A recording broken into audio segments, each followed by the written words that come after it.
Happy Camper Radio, episode 23. Come on, let's go camping.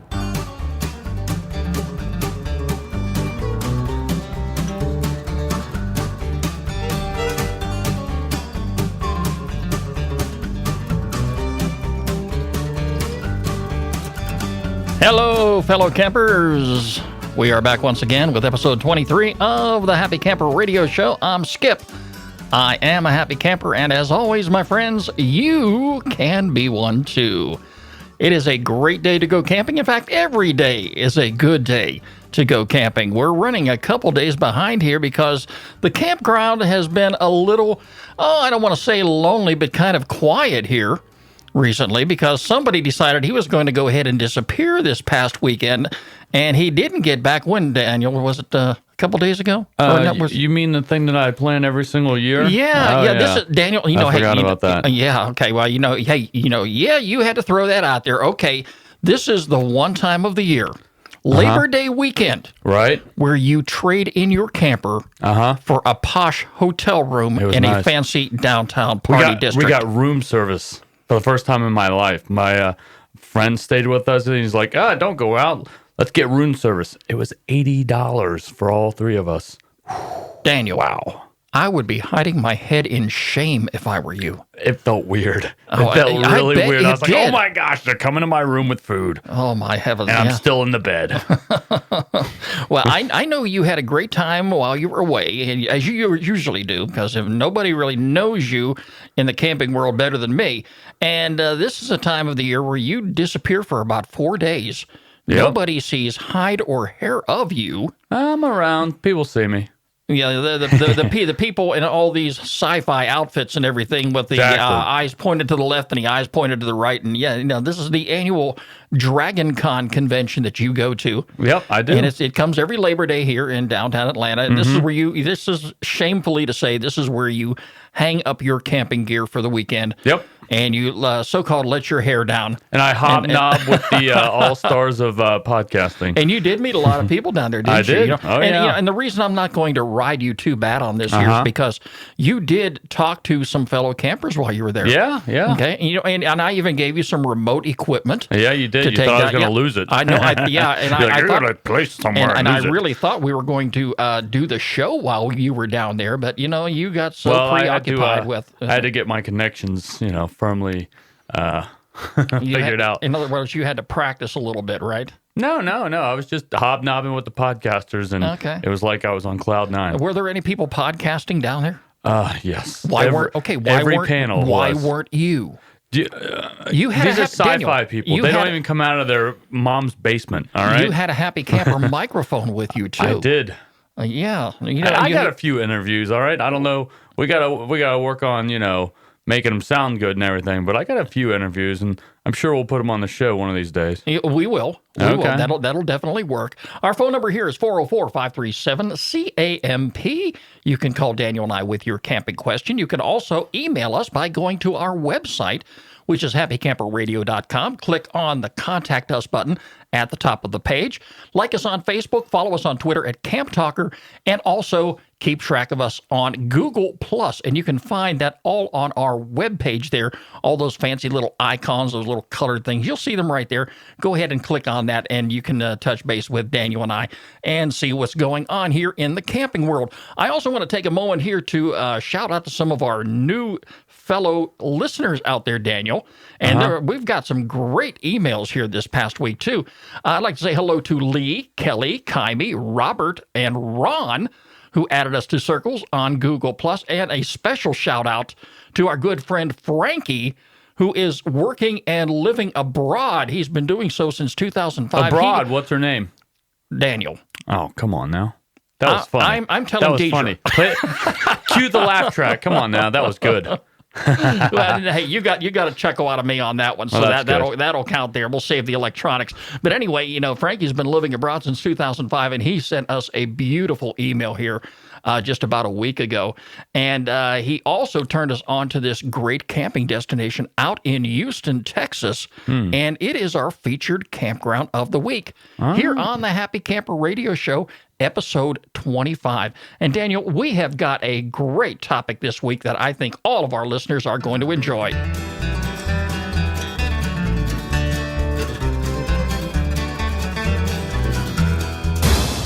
Truthfully speaking, Daniel, this is the one that is right up my alley, and we are going to be talking today about lantern repairs. Ooh, I got some questions about lanterns. Well, good. Okay, I see you asked for a notepad and I did. a I'm pen and taking everything. notes. Look at me. I'm a secretary. The guy who you would think would be a Boy Scout and be prepared asks me for a paper and a pad when he comes here in the studio. How prepared is he? Prepared to ask you for my stuff. Thank you. Your stuff. Hey, what's yours is mine, and what's mine is yours. Come on now. You think half my garage has been emptied out here these past 6 months because I haven't gotten half my tools back. Hey, wait. You said you were going to put this guy. He comes away, folks. He comes back from a trip and he's just all pumped up and wild. He's just really psyched about being here today, and we're glad to have him back here at camp. But anyway, we're going to be talking today about repairing a lantern. And a few weeks ago, and I want to say a few weeks, maybe about a month or so ago, we talked about lanterns in depth and campfire lighting. Well, right. It's important to know what to do in the event your lantern happens to go south on you while you are camping. And these things can and do happen. Right. Now, Daniel, I carry 2 lanterns with me at all times. And I do this for a reason. Number one, as you know, I enjoy the propane lanterns. Those type of lanterns are very good. They provide adequate lighting around the campsite for me, in addition to the accent which we get from the campfire. And I also love the sound that hiss. Have you ever sat at a campground and heard your lanterns hiss? It makes you want to go to sleep, Daniel. I think I go to sleep after 5 minutes of trying to light it. That's what my experience from lanterns are. Well, you need to hang around me. You hang around an old timer like me a little bit longer, and you will be okay. All right, and I also love the aroma of a propane lantern. Now, it's important to know, and I do want to, reemphasize safety here, folks. You want to keep your lanterns out of the reach of small children. I'm not saying to make them totally stay away from them, but educate them, because your children are your future, and you want them to be future campers just like yourself. But you also want to teach safety. Now, the glass domes on these lanterns do get very, very hot. And it's another reason why you don't want your small children who are there camping with you to have access to your lanterns, especially when they are lit. You want to keep them up and out of reach of the small children at your campsite. Also, do not use a propane lantern, inside your tent or your RV for safety purposes. Okay, now I got a few questions before you start on this lantern repair. No, Daniel, I don't have batteries with me. Okay, but go ahead with your question. Okay, why should I use a lantern instead of a flashlight? For the very same reason I just mentioned. No batteries? No, not the no battery issue, but the aroma, the smell, the sound, Daniel, that is the natural part of camping. I know gasoline is the natural part of camping. I know you think this is the 25th century, okay, and that's okay. And we're in Star Trek. But he's still pumped up, folks. But the idea, and Daniel. Yes. You and I are rattling on here so much. Why didn't you remind me to start the campfire?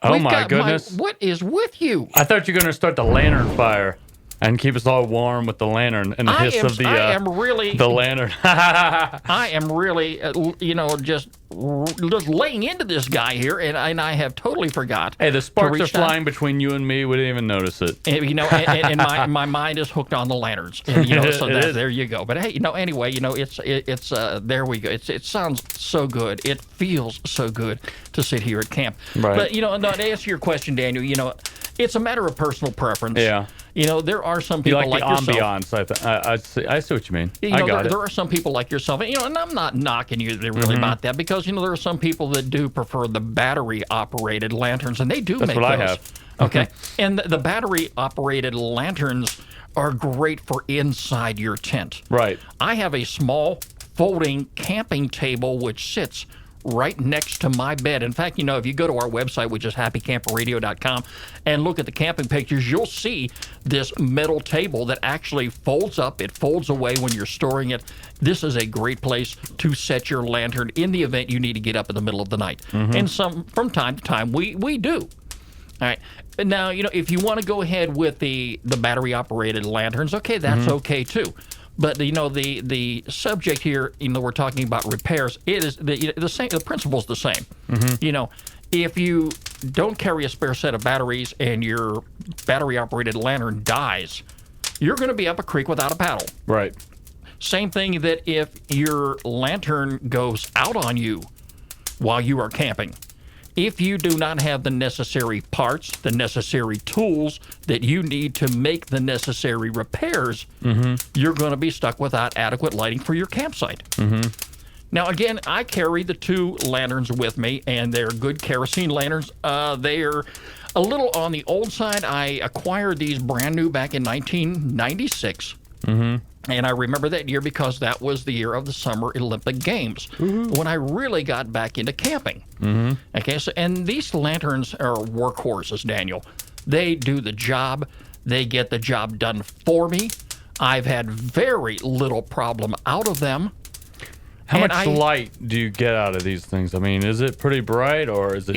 It's bright enough to allow me the lighting that I need to see what I need to do at the campsite. Okay. If I have my lanterns focused around my camp kitchen, I've got enough to actually do dishes, to cook, to do what I need. Yeah. To do. I mean, I totally understand the whole ambiance thing, and I love that hiss of the gas and everything. Right. But I mean, I think lanterns, they give more of a all-around kind of glow as opposed to flashlights that just point one way. Right. I know they have battery-operated ones, but I don't know.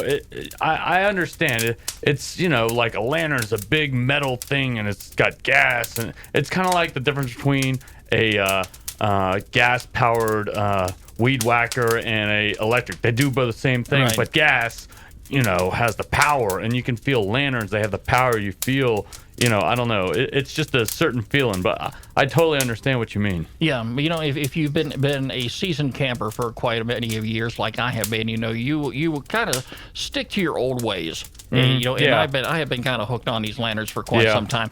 But it's important to know that, these lanterns will last you a while, but everything has a life expectancy to it. Now, I want to mention that when I go to the store and end up at the camping supply aisle like a little kid in a candy shop, I've got to have something.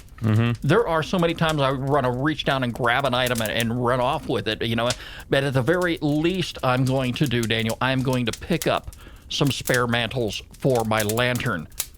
These mantles, you cannot have enough of them. Oh, yeah. The things you light up, right? Exactly. Okay. And you're going to want to keep those in your camping supply box with you. Because, if your lanterns go out, if your mantles go out and you don't have any spare mantles, then you're going to spend a lot of unnecessary time either going around with the embarrassment on your shoulder of trying to borrow some from a fellow camper, or you're going to be driving around looking for a hardware store that may have some spares, and you don't want to do either of those. So carry some spare mantles with you. Some of the things you're also going to want to carry with you for repair purposes, you're going to want to carry a generator. And that is nothing more. What? That is nothing more than a small brass pipe that fits between the tank on your lantern and the mantle. Oh, I thought you were talking about those things that I always talk about, that power everything. Not this time. And you're also going to want to carry with you a pump repair kit. Now, they can be a little bit costly. I have a spare one of those that run me, I think the last time I bought one, Daniel, they were about $10. But they're a good thing to have on hand. And you don't have to buy 2 spares, just one. I'll tell you this much. Since 1996, I have only had to repair one lantern with a replacement generator and a replacement pump. Just to give you an idea of the longevity that you will get out of these lanterns. Yeah. But, you don't want to take your chances. It will be the same as driving a car without a spare tire. You're gonna go to point A to point B and you're not going to have any problem. But eventually, if you don't have that spare tire, your luck is eventually going to run out. Yep. And you're going to get a flat tire, and then you're going to wish that you carried that spare. Same thing with these parts that you have for your lanterns. Okay, and you're also going to want to carry with you a little can of 3-in-1 oil. And by all means, folks, if you're going to open a can of 3-in-1 oil, make sure that you securely fasten the lid back on it, because you're going to keep that in your camping supply box with you as well. You don't want that to get knocked over, and the next time you open up that box, you don't want to find oil all over everything. So you're going to want to make sure that that lid is secured on top of that oil can. I also need to add too that when you are replacing parts on your lantern, you want to use manufactured recommended parts only. Do not try to so-called jerry-rig anything. Do not try to use parts that do not work with that lantern, because this can be very dangerous.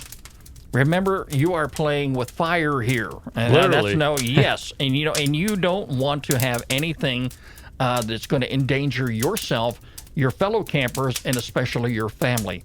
So you're going to want to use manufactured recommended parts only, and a couple of tools that you're going to want to carry with you too. You're going to want to carry a 1/2-inch open-ended wrench and a pair of pliers. Now, Daniel, you don't have to go out to a fancy parts store and buy a $12 pair of pliers and a $15 open-ended wrench. I'm not talking the gold-plated ones either. All right, if you look around your house, you may be surprised that you carry some of those items at home with you, and you have some spares. If you go to a parts store, your auto parts store, you may find a 1/2-inch open-ended wrench and a pair of pliers in the dollar bin. Go ahead and buy that. You don't need anything real fancy, but the thing is, you're going to want to put those items in your camping supply box. That's where they will permanently stay. They will be there if and when the time comes that you need to do a lantern repair. Don't try to remember these things at the last moment. I have been down that road in my younger years. I have learned from it. You don't want to be a couple hours away from loading your gear into your car and heading out on a camping trip, because, Daniel, I was your age at one time, and yes, I was pumped up. I was excited. I was raring to go.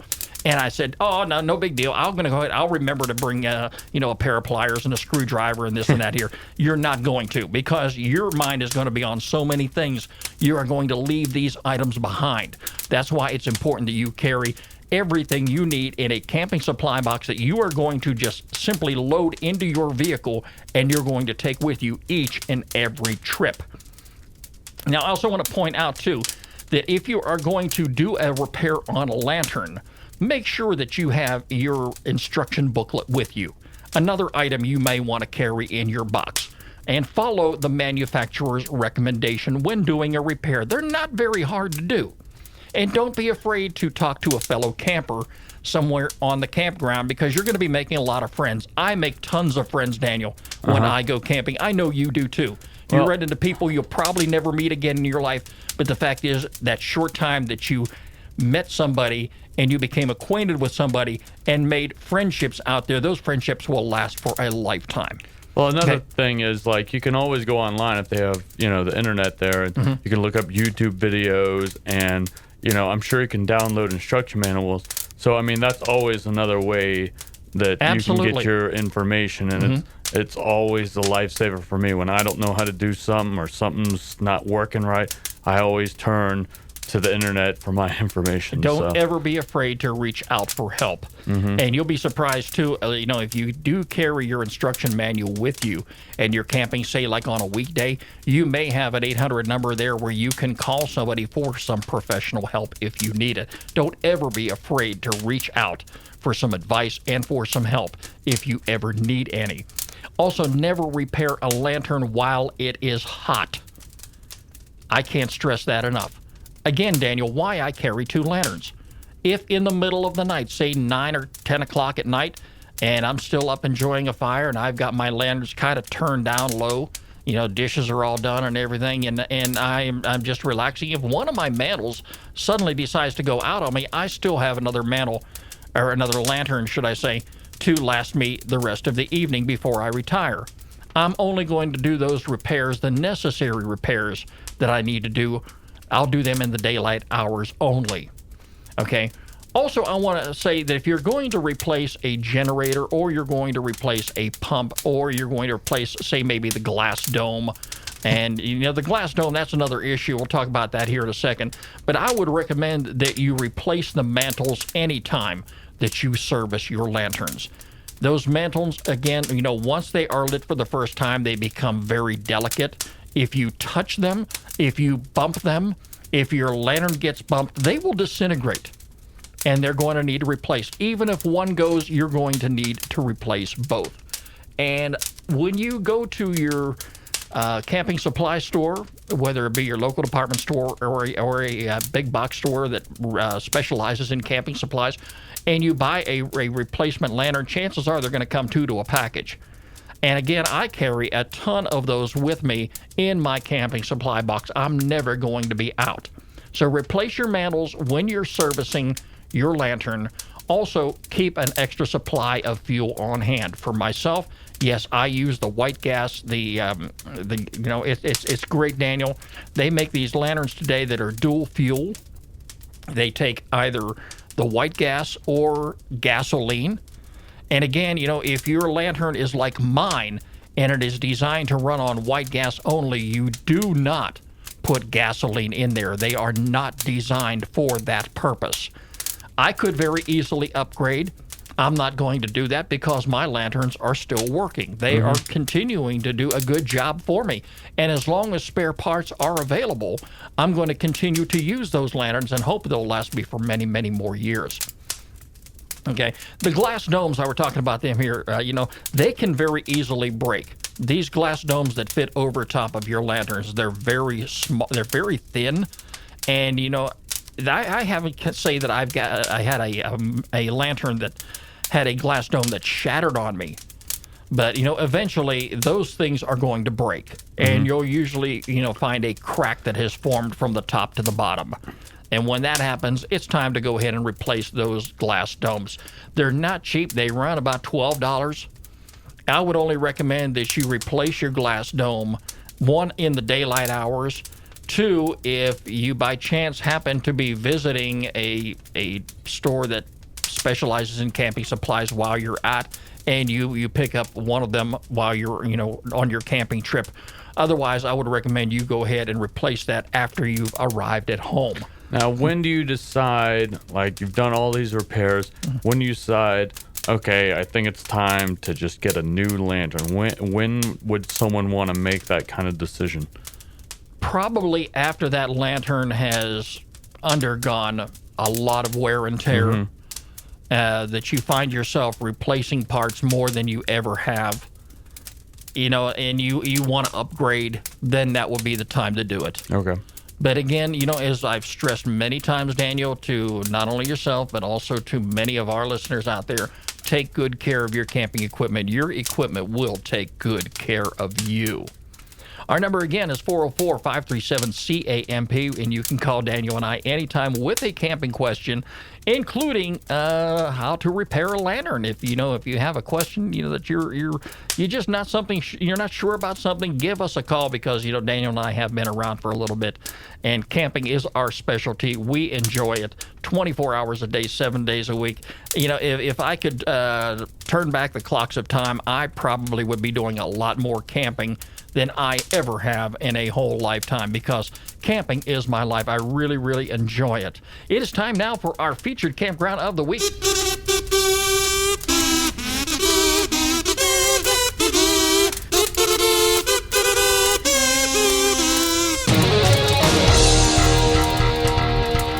And as our good friend Frankie has recommended, Daniel. This comes from the Houston Parks and Recreation Department. It is Lake Houston Wilderness Park. It is in the state of Texas. A great place to go camping, and it is our featured campground of the week. Now, I've got to say this, Daniel. I've got their webpage posted on our homepage under the featured campground tab, and you can read all about this campground. They have not only tent camping, but they also rent cabins. Ooh, fancy. So in other words, if you do not bring your pop-up I know where I'm going to find you. Exactly. I will have to knock on some door. Probably. But anyway, one of the things I want to point out right away before you even visit the website, they have a burn ban in effect at Lake Houston Wilderness Park. Due to dry conditions, Montgomery County has instituted a burn ban and a fireworks ban, which includes Lake Houston Wilderness Park. Campfires are not allowed until further notice. That's just the way it is, and they do appreciate you observing the Montgomery County rule. This is a great wilderness park out there, 4,786 acres of wilderness park. It's located approximately 30 minutes north of downtown Houston along Highway 59, if you're familiar with that area. Again, they have cabins, they have walk-in campsites available for rental. Activities include hiking, biking, canoeing, kayaking, horseback riding. You got to bring your own bikes, your watercraft, and your horses. The park is a wilderness park. It is heavily forested, and visitors need to be aware that wildlife in the park includes several species of snakes. Now, don't let that drive you away. All right, if you have any questions, you can give them a call. The number is right there on their website, and you can find it this week under the Featured Campground tab here on the Happy Camper Radio Show. It's a great place to go camping. If you're out in the Texas area, they've got the season runs all year round. Check out their fall and winter and spring hours. It's right there on their homepage. It's the Lake Houston Wilderness Park. It is our Featured Campground of the week here on the Happy Camper Radio Show.